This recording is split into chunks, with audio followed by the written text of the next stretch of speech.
What's up, y'all? Welcome back to my channel. It's your girl Frenchie. We are back today with another video, and today we are doing first trimester symptoms. Now, I am very much into my second trimester at 23 weeks, but I still very vividly remember everything that I had going on with me in my first trimester. So today I wanted to do just a quick little video with you guys. So I went on Instagram and I asked people to send me some questions, some things that they were kind of wondering about my pregnancy thus far. We are about to just go ahead and dive into the questions. But before we get started with today's video, if you have not subscribed to your girl's channel, make sure you click that subscribe button, turn on your post notifications so you know when your girl is posting. Enough of the chit chat, let's start today's video. Okay, you guys, so I have my questions from Instagram. It's not a lot because I don't have a really big following on Instagram, but I'm thankful that I at least got some questions because I didn't think anybody was going to respond to it, if I'm being quite honest. First question is, do you have any pregnancy cravings? Now, someone asked that question. Well, there was two people that asked that question, so I'm just gonna put it all in one. A lot of people were telling me that you crave sweets when you're having a girl, and you crave more like salty, savory stuff when you're having a boy. And for me, it was definitely more of the salty, savory stuff. Like, I did not really care for sweets at all. Like, I had maybe some occasional ice cream here and there, but was I eating like cakes and cookies and candies and all that kind of stuff and milkshakes? No, I didn't crave any of that. Like, if anything, in my first trimester, I craved a lot of hearty stuff. I think there was one night I made chicken noodle soup from scratch because I was craving it. And this was kind of right after my car accident. So I really wanted something that was just gonna help me feel better. And I think after that, I made chicken and dumplings. From there, I really wanted a lot of like pastas, home cooked meals, you know, just things like that. Some snacks.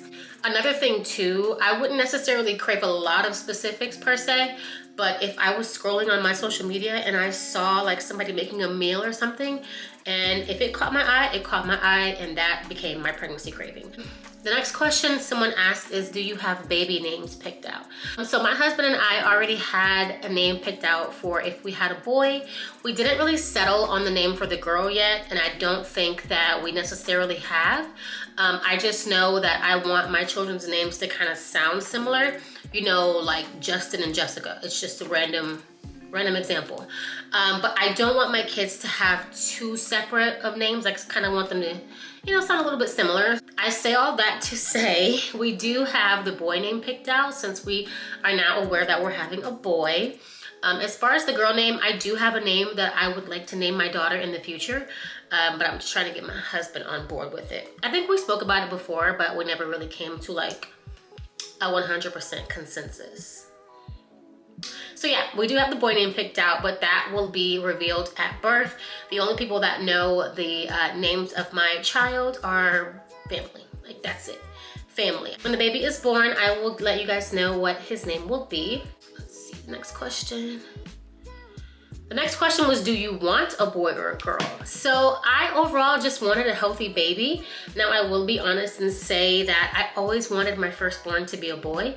I don't know why. I've been that way for a long time. Like, even back in high school, when I already knew that I didn't plan on having kids anytime soon, I just told myself, like, I want my firstborn to be a boy. I don't know why, I just always saw that for myself.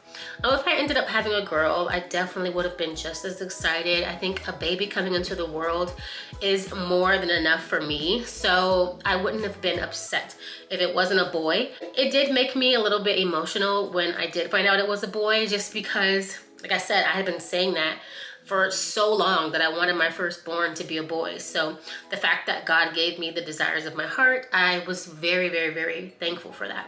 The next question was, have you had any morning sickness?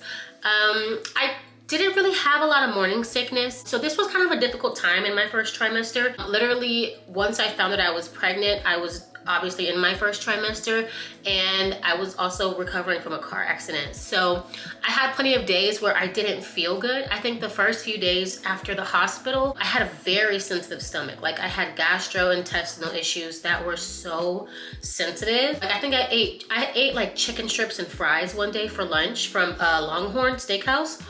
It made me so sick. I had the worst stomach pain for like the rest of the day. But I don't know, I just had a very sensitive stomach. I did not have like the morning sickness, the nausea, the throwing up. I didn't really experience that a lot.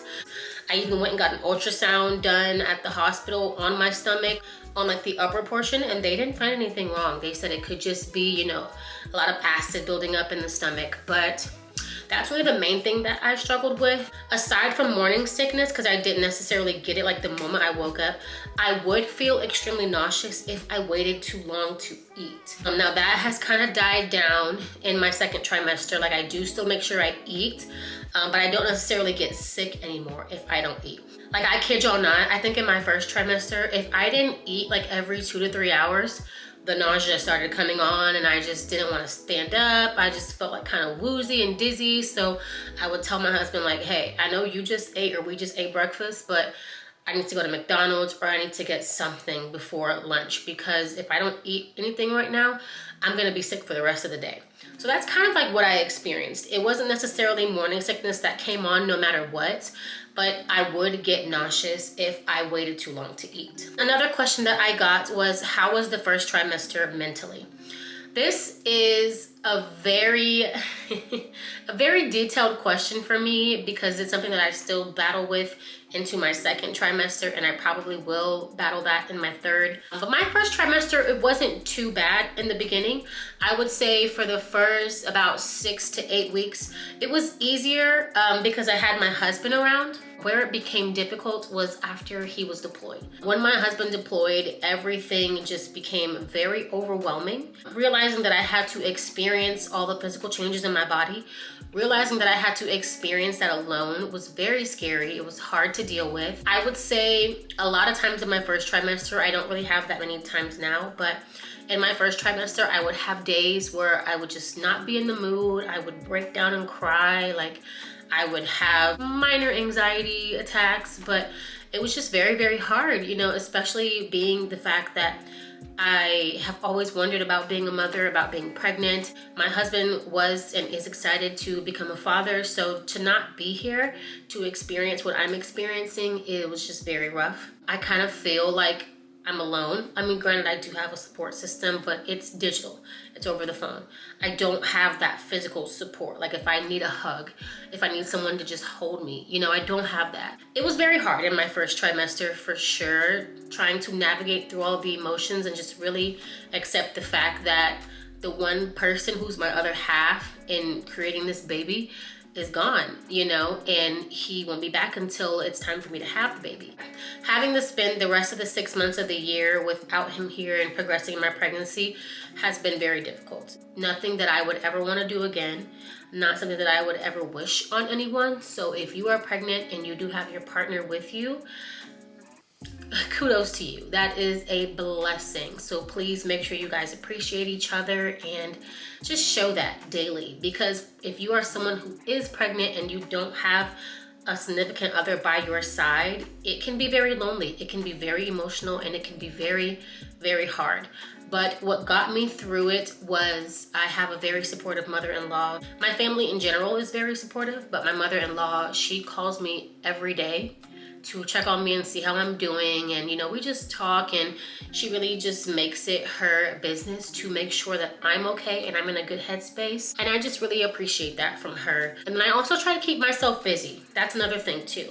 If you are currently pregnant right now and you don't have a physical support system with you, I would definitely say try to keep yourself busy, because staying in the house all day long, soaking in your feelings, I mean, granted, I get it. It's okay to have those days, but it's also really, really important to make sure that you get up, you know, get cute, get dressed, and just go out for the day. Even if you want to treat yourself to a nice lunch, a little small shopping spree, you know, change up some decor in your house. That's what I've been doing. Just keep yourself occupied. And now that I'm in September and my husband's coming home in December, I've just been counting down the days, you guys. Really have been counting down the days, but it was a struggle. My first trimester was for sure a struggle. Do you experience back pain? I know my back pain was really, really bad. Yes, you guys, I have horrible back pain. My sciatic nerves have really started bothering me. So like, I found that I was pregnant April 18th. I kid you guys not. A month later, exactly May 18th, I started having the worst lower back pain, and it has just gotten worse as my pregnancy has progressed. Really now it's more so in the nighttime. Like if I go to shower and lay down in my bed, once I'm laying down and I'm comfortable, you know when you're pregnant, you gotta pee 50 times a night. So me having to get up to go to the bathroom or get up from relaxing, my lower back is just screaming. Sometimes I can hardly walk. I would recommend if you're pregnant and you have lower back pain, get you a pregnancy belt. It does help. I don't wear mine as often as I should, so that's a no-no on me. I definitely don't wear it around the house because I'm at the house, I'm at my most comfortable. And it's not to say that the pregnancy belt isn't comfortable. It actually is a really good relief on your back when you put it on. But you know, I just don't see a need to wear it around the house. It's probably bad and I should, but I typically try to wear it when I go outside. But at the same time, I'm not the most consistent with it because let's be honest, like pregnancy belts are not cute. They're not cute. They are helpful for sure, but they're not cute. So yeah, back pain for sure. And I also recommend pregnancy massages. If you can afford a pregnancy massage, get you one at least once a month or once every 2 months. I am starting to get pregnancy massages. I got my first one last month in August, and I plan to get my next one probably later on this month because they are so relaxing and so helpful. If you can get a pregnancy massage, get you one. If you have a spouse that can give you massages, definitely see if they will do that for you because it is such a reliever. Sometimes I would even just kind of press back there to relieve some of that tension. Just do whatever you can, whatever is in your means to relieve that back pain, because if it's sciatic nerve, it is no joke. Someone else asked me, what was your energy level during your first trimester? My energy level was not the worst, but it definitely wasn't the best. Your first trimester, you know, your body is going through a lot of changes, a lot of adjustments, so that way you can start to welcome, that way your body can start to welcome the baby as he or she is forming. So your energy level is definitely gonna be depleted more than usual. I didn't really sleep a lot, but I did have like certain weeks on and off where I did take more naps than usual. I'm not usually a nap person. Like before I was pregnant, I would only nap, you know, if it was like a rainy day and I had nothing to do. I would nap if I just didn't feel good and I had a bad headache or something. But other than that, I tried not to nap a lot during the day because it keeps me up late at night. And that's still what I try to do in my pregnancy. I don't nap a lot because I don't like staying up late at night. If I am tired though, I will take a nap because I do not want to overstress my body. I would say my energy level for the first couple of months was definitely low. I even took a long break from YouTube. I think I didn't post for like 2 or 3 months. And that was because of low energy in pregnancy, and I was also recovering from my car accident as well. They do say that your energy level picks up in the second trimester, and I agree, for sure. You know, I got back in the swing of things, and now that I'm in my second trimester, it's easier for me. I do have my days, now don't get me wrong. I do have my days where my body is just not having it, and I just want to lay down and not be bothered all day. So if you are in your first trimester and you don't have a lot of energy, don't worry. Don't worry, you'll get some of that back in your second trimester. This is a good question. Someone asked me, how did your family feel when you told them you were pregnant? I'm so nervous to tell my family. Well, first off, congratulations on your pregnancy. But my family, for me, I would definitely say that I was more afraid to tell my family than I should have been. Now, my mother-in-law, she found out about the pregnancy before anyone else, and that's only because when I was at the hospital right after my car accident, my husband came to the hospital and he was on the phone with his mom, kind of like updating her with everything that was going on with me. This is before any of us knew that I was pregnant. So while he was on the phone with her, that was when the doctor came in and broke the pregnancy news to us. So I would definitely say that my husband's mom, she was excited. She was over the moon. My sister actually drove out here to check on me after my car accident. So I told her, and she just started crying.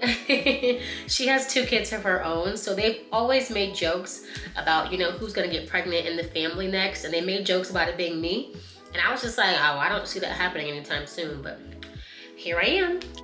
The next thing was telling my parents, y'all. My parents are so strict, they're so old-fashioned, but surprisingly, they took it well. And they took it better than I thought they would. I thought my mom was going to explode and just go, you know, blow the roof off the house. But she didn't. She was, you know, like, oh, I already knew that because I seen you on FaceTime a couple of times and you was looking a little chunky. I was like, excuse me. Like, you don't have to say it like that. And then my dad was happy. He's very happy to this day because I'm like his baby. He has 2 other daughters, but I'm his baby. You know, my parents were just like, you know, we're happy for you. Like, what can we say? You know, you've graduated school, you've got a good job, you're married. What can we say? You know, my mom was just like, just make sure you take care of the baby. It's a lot of responsibility. So, you know, your priorities do have to change. And I was like, that's real. I respect that. Yeah, you know, good luck with telling your family. I really do hope that everyone is on board to support you and be there for you in your corner. This last question, I'm gonna go ahead and make this one the last question, and it's gonna be really, really quick. Someone asked me, do I plan on having another child right after, or do I plan to wait a little bit? So my husband and I did say that maybe we would wait until the baby is like, you know, pushing 2 years old before we want to get pregnant again. But then we also make jokes like, you know, when he comes home, there's no guarantee. So yeah, I mean, it would be more ideal for us to wait until the baby is at least, you know, reaching that 2 stage before we even want to get pregnant with our next one. But at the same time, you know, who are we to get in the way of God's plans, okay? Now granted, we could definitely be more cautious in the years after our baby is born to prevent pregnancy, but come on. My husband's been deployed for 9 months. Well, 6 months. My husband's been deployed for 6 months, so yeah, I'm gonna just leave it right there, okay? And I would definitely want my next child to be a girl. I've always wanted both genders. You know, we'll see whatever God has for us. It would be smarter for us to wait until the baby's 2, but who knows really, like who knows, okay? All right, you guys, that is all that I have for you in today's video. Just a few questions about my first trimester. I might do a video about my second trimester before it comes to an end. I have about 3 more weeks until my 3rd trimester begins. I might try to squeeze in another video there, but thank you guys so much for tuning in. If you have had any of the same symptoms that I experienced in my first trimester, let me know. Leave a comment down below or just even share your experience in the comments. I would love to hear from you guys. I love the interaction. It just keeps me going, you know? Before you head out, if you have not hit that subscribe button, my loves, make sure you click that subscribe button. I love you all so much, and I will catch you guys in my next video. Bye, babes.